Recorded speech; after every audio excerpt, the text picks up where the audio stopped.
Jeffy just said Rand is ready, and I said, I know he's ready. He's ready for more than this interview. He's ready to be the president of the United States. Senator Rand Paul is with us, and we want to talk. He's releasing his budget today, but we also want to talk to him a little bit about the path to citizenship that he talked about yesterday.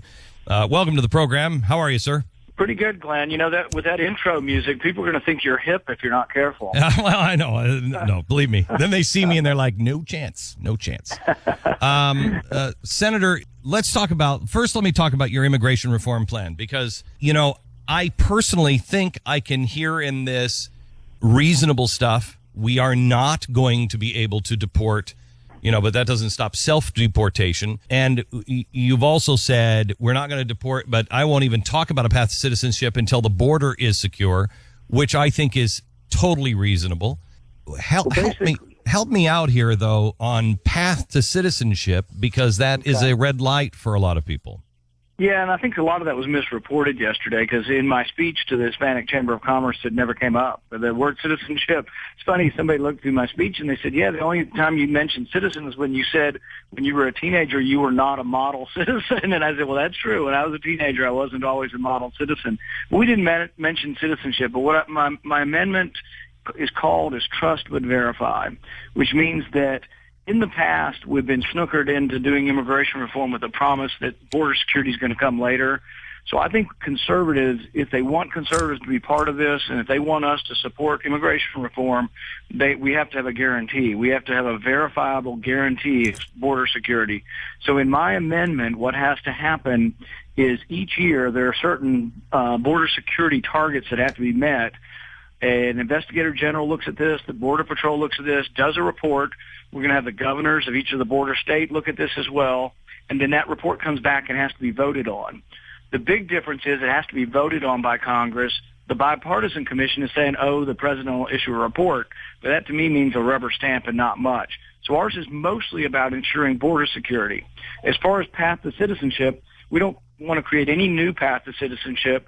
The only thing new is we're saying that if you're here and you've been here and you're working and you want to work and you don't want to get welfare, we'll give you a work visa. If you're here and you have a work visa, you can get in the same line that already exists for citizenship. This isn't a new line. This is like the same line if you're in Mexico City. So wait, I can stop you here. Why is this being reported the way it is? Because that is not there. I don't think there's a That's not the way it sounded. That is not the way it is being reported. That's not the way it is sounding. And that is, and what they're trying to do, perfectly reasonable. Yeah, what they're trying to do is make it sound like you're saying, open up the borders. Everybody's going to be a citizen. Absolutely not. One of the things I repeat in my speeches all the time is Milton Friedman's statement. You can't have open borders in a welfare state. And we've got the welfare state, so you do have to have a secure border. You also have to have a secure border for national security reasons. The interesting thing is the media completely misses this. My amendment is for the conservatives who do want some kind of reform, because most of us won't vote for any kind of reform unless there is a guarantee that the border is going to be secure. Look, and that we get to vote that it's secure. We have serious problems. First of all, the door to citizenship is too narrow. It's not that it's open. They're coming through the windows, not through the door. So the door is too narrow. We have to make the path to citizenship to come in to this country from another place easier, because we want new people to come. It replenishes us, and it makes those of us who have forgotten what it's like to be an American, or what an honor it is to be an American, it refreshes that. It's important. But nobody trusts anybody in Washington on the border, because they all say they're going to do something and they don't. And here's an example. Most of the people who are here illegally because legal immigration is not working. 65,000 work permits were given for agricultural workers, but 1 million workers came in to pick crops last year. So to make that work, you've got to fix the agricultural work visa program. But the biggest thing I enjoyed about my speech yesterday is I got to recite some poetry for my wife. There's a poet by the name of Pablo Neruda. He has a poem that says, if you forget me. And it's a great poem, and I don't get to recite poetry very often. Well, so I told my wife, would you like to? Got some poetry for you. I could turn down the lights. We could light a candle, and you could recite some if you'd like. I mean, it's a little uncomfortable, but I mean, whatever. All right, your budget plan is being released today. Yes, we're going to balance the budget in 5 years. We do it by downsizing government, basically sending a lot of powers and money back to the states, and the responsibility for education, which has always been a state function, send it back to the states. That's half the time, by the way, of Paul Ryan's plans, which is great. But so, how much are you cutting from the budget now? Well, hang on, just let me preface this. What Paul Ryan, which everybody I guess is touting for some reason, and the press is saying is draconian. What Paul Ryan is doing is he's taking what we had as a budget in 2002. Remember, that's at the height of the September 11th. We're going to war and everything else. We gotta have the Department of Homeland Security. He's taking that budget of 2002 and he's doubling it, and then adding 3.4% increases per year over the next 10 years. They call that draconian. What is yours? The Ryan budget goes from a growth of government of 5% a year to a growth of government of 3.4% a year. So government still grows under his. In ours, we go ahead and eliminate some departments. We eliminate Department of Education, most of Department of Energy, most of Department of Commerce. So hold on. Wait. Hold on. Talk me into this just a little bit. I'm barely undressed. My gosh. Whew. Let's start again. Lower the lights. You don't need poetry. We are starting with the Department of Education. And then we're going where? Sexy man, where do we go next? Well, what we do is we take a lot of things, like Department of Energy. I kind of figured that some of the richest people in the world, the Kennedy family, the Kaiser family, don't need loans from the federal government. So I think the Department of Energy loans to Solyndra and BrightSource and all these millionaires who are getting loans from the government, why don't we just eliminate that? Oh, my gosh. Why don't we eliminate the plane trips where we're sending corporate CEOs around the world to make business deals for them when the average CEO makes about $7 million a year? Why does the American taxpayer have to fly them around on U.S. government jets? Okay. All right. Now where? Go ahead. Well, basically, Department of Education, Department of Energy, Department of Commerce, and a lot of Department of Commerce is corporate welfare. And I think we as Republicans need to show that we're not the party of just big business. We're the party who says, you know what, we're going to cut government waste, even if it helps, rich business friends of ours, and not be just this crony type of government. And then housing and urban development really has torn down more houses than it's built. The government can be involved, but I think at a local level, probably Habitat for Humanity has done more for building houses than HUD has done in its entire existence. Is there more? I mean, you had me at hello. I'm fine here. Is there more? Well, we go ahead and we fix Social Security and Medicare. How? We do it by means testing, gradually raising the age, and then with Medicare, we allow every senior citizen to have the same health plan that Congress has. And by doing that, it saves $1 trillion over 10 years, and it also allows us to have a sustainable entitlement program. It basically fixes Social Security for 75 years.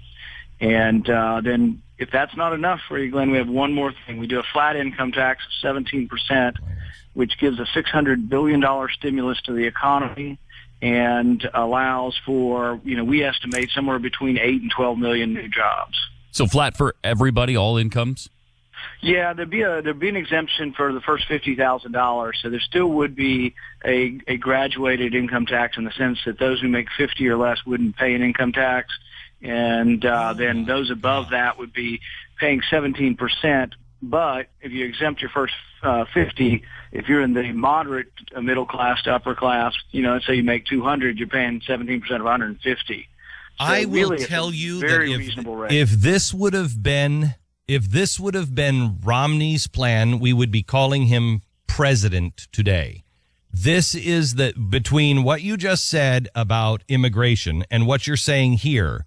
Yeah, I personally don't think you're going to get slaughtered in the press. You're going to get slaughtered by the progressive Republicans. You're going to get slaughtered by anybody, because look at how many people lose their power here. I mean, this is the kind of thinking that America needs. If you don't want to be Cyprus and you don't want to be Greece and you don't want to be Egypt in the end, this is the kind of thinking that has to happen.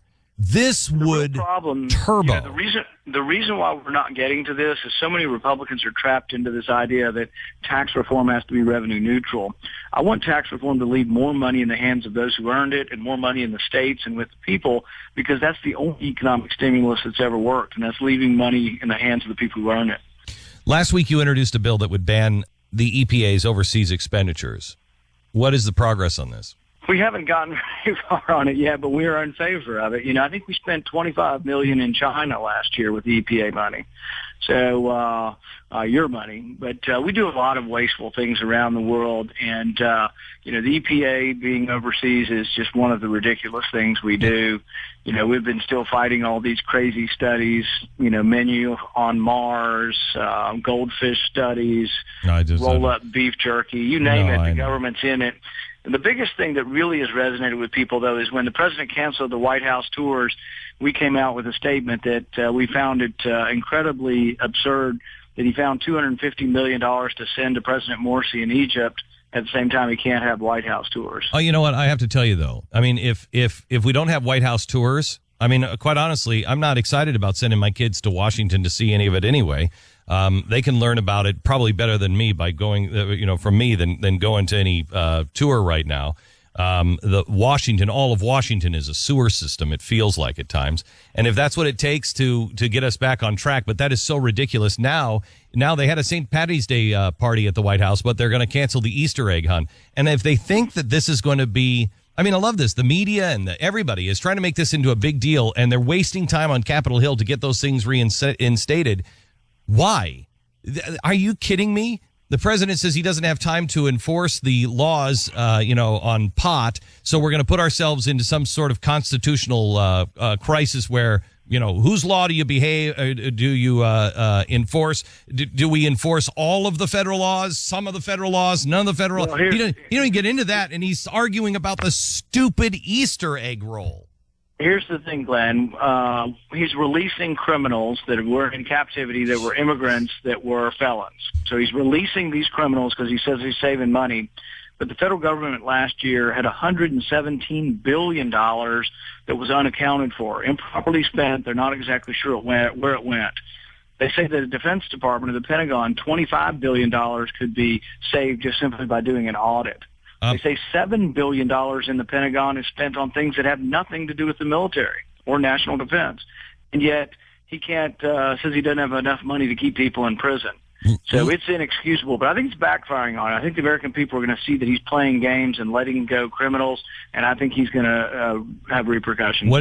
Real quick, because I have another important question for you, but real quick, what do you do with the DHS? Is there anything that happens to, I'm concerned about the growth of the DHS. As I know you are. You mean before or after we privatize the TSA? Good. Okay, that's enough said. All right. Here's the one thing that I don't know if it is on your radar, and it should be.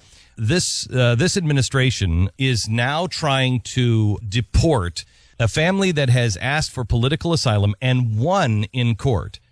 This administration is taking them back to court to say that they don't deserve political asylum. They live in Germany. They're evangelicals. I think they don't live in Kentucky. I think they live in Tennessee. And all they were trying to do was homeschool their children in Germany.